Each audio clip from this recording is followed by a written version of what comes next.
আজকে দুপুরের খাবার, গরিবের খাবার।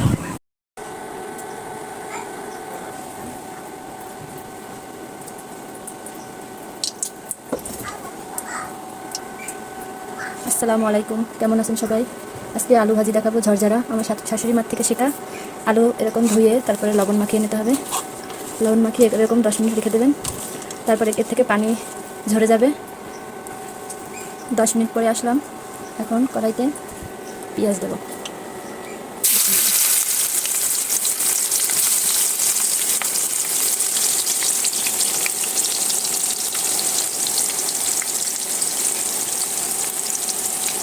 একটু লাল লাল হয়ে ভাজা হলে আলুটা দিয়ে নেব।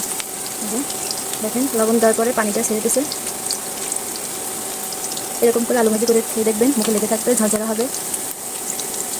একবার ভেজে খেলে মনে হবে আর একবার ভাজি। ঝরঝরা আমি আগে পারতাম না, আমি আমার শাশুড়ি মায়ের কাছ থেকে শিখছি। দেখেন কতখানি পানি বের হয়েছে। আলু থেকে পানিটা বের হয়ে গেলে ওই আলু ভাঙে না, সুন্দর ভাজা ভাজা হয়, আলুগুলো আস্ত থাকে। পেঁয়াজগুলো লাল হয়ে গেছে। এখন এর ভিতরে আমি আলুর ভিতরে কাঁচা জল দিয়ে দিলাম আগে।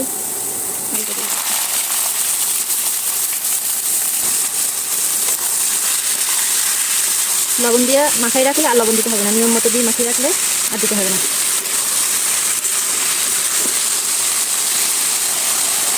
একটু নাড়িয়ে চাড়িয়ে এখন আমি হলুদের গুঁড়া দিয়ে দিলাম।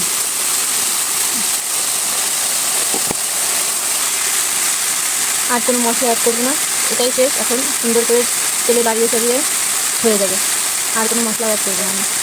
সামান্য মশলা, পেঁয়াজ, কাঁচা ঝাল আর হলুদ তেল দিয়ে আলু ভাজি আপনারা বানিয়ে দেখবেন, ভালো লাগবে। এরকম বানিয়ে রান্না করে দেখবেন, খেতে খুব ভালো লাগবে।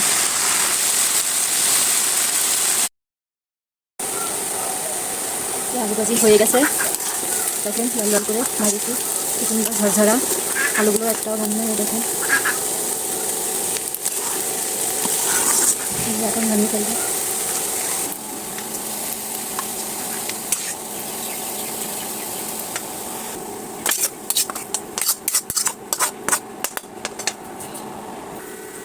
এই যে আলু ভাজি রেডি। এখন বেগুন ভর্তা করবো, তাই বেগুনগুলো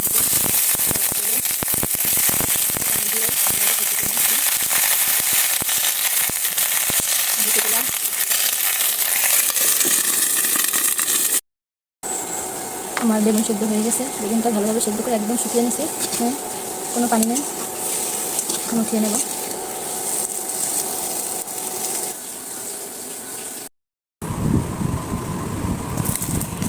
বেগুন ভর্তা করছি, শুকনো ঝাল আর 2-3টা কাঁচা ঝাল সেদ্ধ করছিলাম, সেটা ঢেলে নিচ্ছি। সেটা এখন পেঁয়াজ দিয়ে দেবো,